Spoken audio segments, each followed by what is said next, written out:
You know what time it is.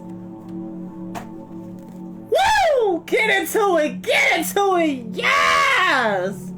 We are back. I told you, baby. I told you I would be here for a double feature. I'm sorry about last week. Had a lot of bad news fall into my lap and I could not perform. But I'm back here.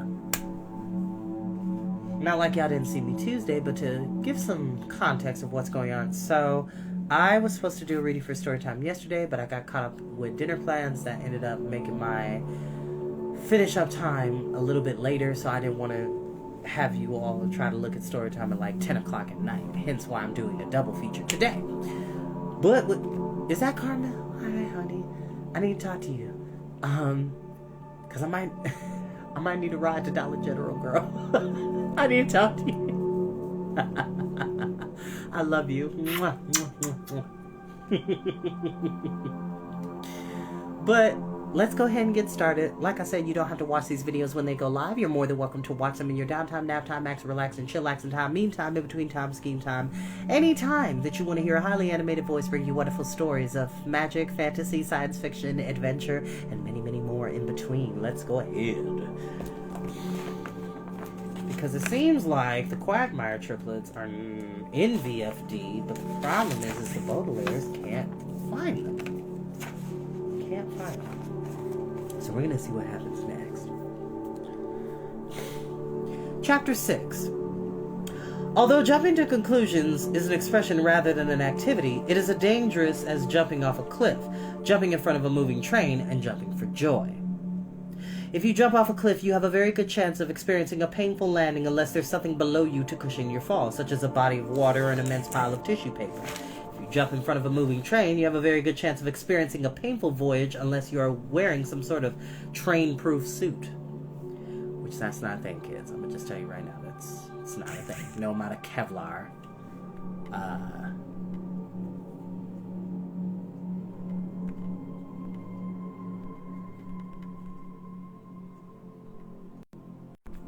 No amount of Kevlar is going to save you from that. And if you jump for joy, you have a very good chance of experiencing a painful bump on the head unless you make sure you're standing someplace with very high ceilings, which joyous people rarely do. Clearly, the solution to anything involving jumping is either to make sure you're jumping to a safe place or not to jump at all. But it is hard not to jump at all when you're jumping to conclusions, and it is impossible to make sure that you are jumping to a safe place, because all jumping to conclusions means is that you're believing something that is true even though you don't actually know whether it is or not. When the Baudelaire orphans heard from the 3 members of VFD's Council of Elders that Count Olaf had been captured, they were so excited that they immediately jumped to the conclusion that it was true. "It's true," said one of the elders, which didn't help things any. "A man arrived in town this morning with one eyebrow and a tattoo of an eye on his ankle." "It must be Olaf," Violet said, jumping to conclusions. "Of course it is," the second council member said. "He matched the description that Mr. Poe gave us, so we arrested him immediately." "So it's true," Klaus said, joining his sister in the jump. "You've really captured Count Olaf." "Of course it's true," the third woman said impatiently. "We've been contacting the Daily Punctilio, and they'll write a story about it. Soon the whole world will know that Count Olaf has been captured at last." "Hooray!" cried Sonny, the last Baudelaire to jump to conclusions. "The Council of Elders has called a special meeting," said the woman who appeared to be the eldest. Her crow hat bobbed in excitement as she spoke. "All citizens are required to go to Town Hall immediately to discuss what has to be done with them. After all, Rule number 19,833 clearly states that no villains are allowed within the city limits. The usual punishment for breaking a rule is burning at the stake." "Burning at the stake?" Violet said. "Of course," an elder said. "Whenever we capture rule breakers, we tie them to a wooden pole and light a fire underneath their feet. That's why I warned you about the number of nuts on my hot fudge sundae. It would be a shame to light you on fire." Which, let's talk real quick. First of all, burning people at the stake, not legal and not acceptable. And not okay. Even during the Salem witch trials, when they would burn witches at the stake or drown them in the river, it's not okay. Never was okay.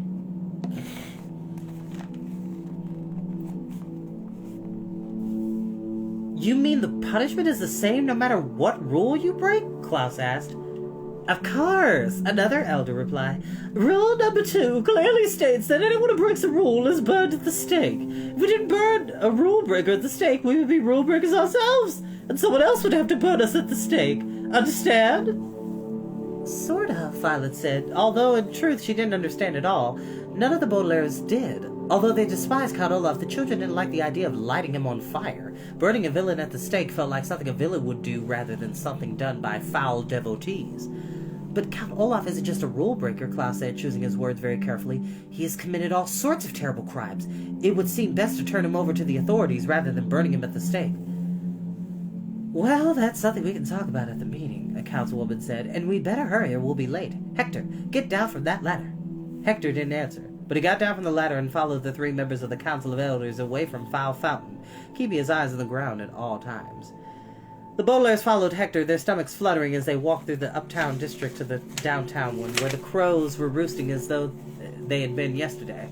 When the children had first arrived in VFD, their stomachs were fluttering with relief and excitement because they believed that Count Olaf had been captured, but also with nervousness and fear because they hated the idea that he might be burned at the stake. The punishment for VFD rule breakers made the Baudelaires remember their parents' deaths.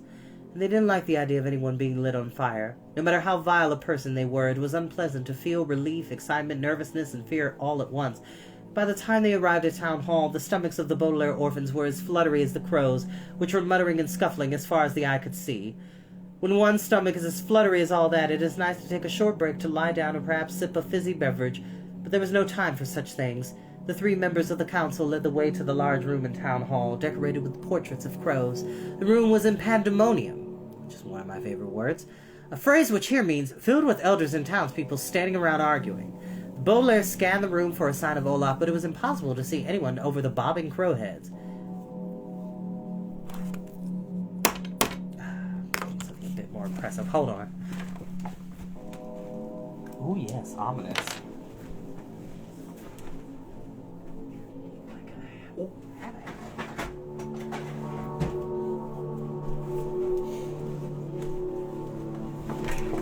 I'm just using this as a prop. Hold on. Actually, there we go. Book, okay.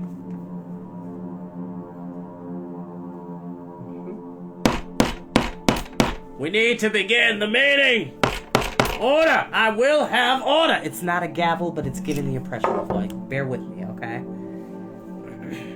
Elders, find your places on the bench. Townspeople, find your places on folding chairs.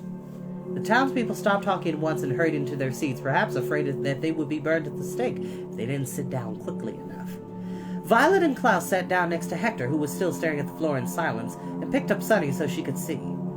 Hector, place Officer Luciana and Count Olaf on the platform for discussion, an elder ordered as the last few townspeople sat down. There's no need, called out a grand voice from the back of the room, and the children turned around to see Officer Luciana with a big red grin beneath the visor of her helmet. I can get to the platform myself. After all, I am the chief of police. That's true, another elder said, and several other people on the bench nodded their crow hats in agreement as Luciana strode to the platform, each of her black boots masking a loud clunk on the shiny floor. I'm proud to say, Officer Luciana said proudly, that I'm already made the first arrest of my career as chief of police. Isn't that smashing? You know I'm giving you that look. You know why. And if you've been paying attention to our reading, you should know who this person is. Hear, hear, cried several townspeople. And now, Luciana continued, let's meet the man we're all dying to burn at the stake. Count Olaf. With a grand gesture, Officer Luciana stepped off the platform, clunked to the back of the room, and dragged a frightened-looking man out of a folding chair. He was dressed in a rumpled suit with a large rip across the shoulder and a pair of shiny silver handcuffs. He wasn't wearing any shoes or socks, and as Officer Luciana marched him to the platform, the children could see that he had a tattoo of an eye on his left ankle, just like Count Olaf had. And when he turned his head, he gazed around the room. The children could see that he only had one eyebrow instead of two, just like Count Olaf had. But the children could see that he wasn't Count Olaf. He wasn't as tall as Count Olaf, and he wasn't quite as thin, and there wasn't dirt under his fingernails or a nasty and greedy look in his eyes. But most of all, the Baudelaires could see that he wasn't Count Olaf the way you could tell that a stranger wasn't your uncle. Even if he were wearing the same polka dot coat and curly wig that your uncle always wore, the three siblings looked at one another, and then at the man being dragged into the platform, and they realized with a sinking feeling that they had been jumping to conclusions about Olaf's capture. Ladies and gentlemen, Officer Luciana, and orphans, I give you Count Olaf! But I'm not Count Olaf, the man cried. My name is Jacques. Silence! Commanded one of the meanest-looking members of the Council of Elders. Rule 920 clearly states that no one may talk while on the platform. Let's burn him at the stake! Cried a voice, and the children turned to see Mr. Lesko standing up and pointing at the trembling men on the platform. We haven't burned anyone at the stake for a long time. Who looks forward to that? Weird. Several members of the council nodded their heads. That's a good point, one of them said. He's Olaf, all right, Mrs. Morrow called from the far side of the room. He has one eyebrow instead of two, and there's a tattoo of an eye on his ankle. But lots of people have one eyebrow, Jacques cried, and I have this tattoo as part of my job. And your job is villain, Mr. Lesko called out triumphantly. Rule number 833 clearly states that no villains are allowed within the city limits, so we get to burn you at the stake. Hear, hear, called several other voices. I'm not a villain, Jacques said frantically. I work for the volunteer. Enough is enough, said one of the youngest elders. Olaf, you've already been warned about rule number 920. You are not allowed to speak when you're on the platform. Do you have any more citizens wish to speak before we schedule the burning of Olaf at the stake? Violet stood up, which is not an easy thing to do if your head is still spinning, your heads and legs are still wobbling, and your body is still buzzing with astonishment. I wish to speak, she said. The town of VFD is my guardian, and so I am a citizen. Klaus, who had Sunny in his arms, stood up and took his place beside his sister. This man, he said, pointing at Jacques, is not Count Olaf. Officer Luciana has made a mistake in arresting him, and we don't want to make things worse by burning an innocent man at the stake. Jacques gave the children a grateful smile, but Officer Luciana turned around and clucked over to where the Baudelaires were standing. The children could not see her eyes because the visor on her helmet was still down, but her bright red lips curled into a tight smile. It is you who are making things worse, she said, and then turned to the Council of Elders. Obviously, the shock of seeing Count Olaf has confused these children, she said to them.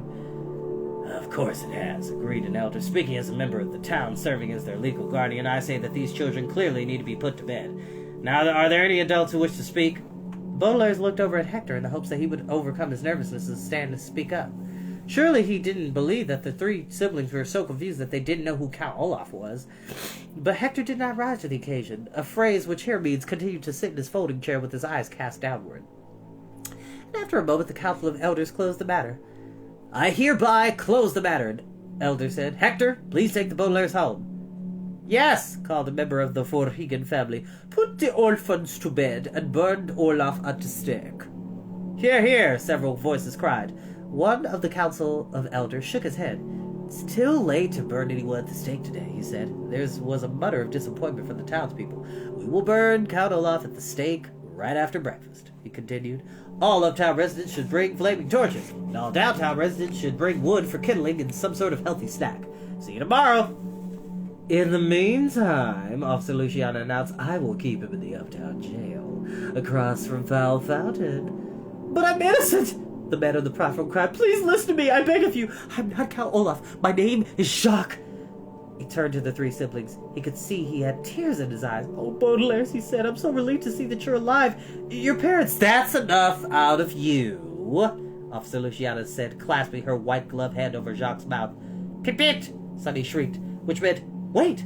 But Officer Luciana either didn't listen or didn't care. She quickly dragged Jacques out the door before he could say another word. The townspeople rose up from their folding chairs to watch him go. They began talking amongst themselves as the Council of Elders left the bench.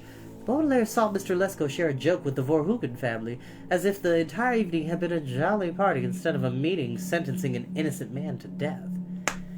Pip-pit! Sunny shrieked again, but nobody listened. Her eyes still on the floor, Hector took Violet and Klaus by the hand and led them out of town hall. The handyman did not say a word, and the Baudelaires didn't either.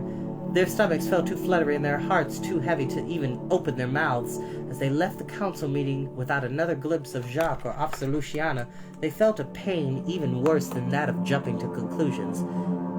The children felt as though they had jumped off a cliff, or jumped in front of a moving train. As they stepped out of town hall into the still night air, Baudelaire orphans felt as if they would never jump for joy again.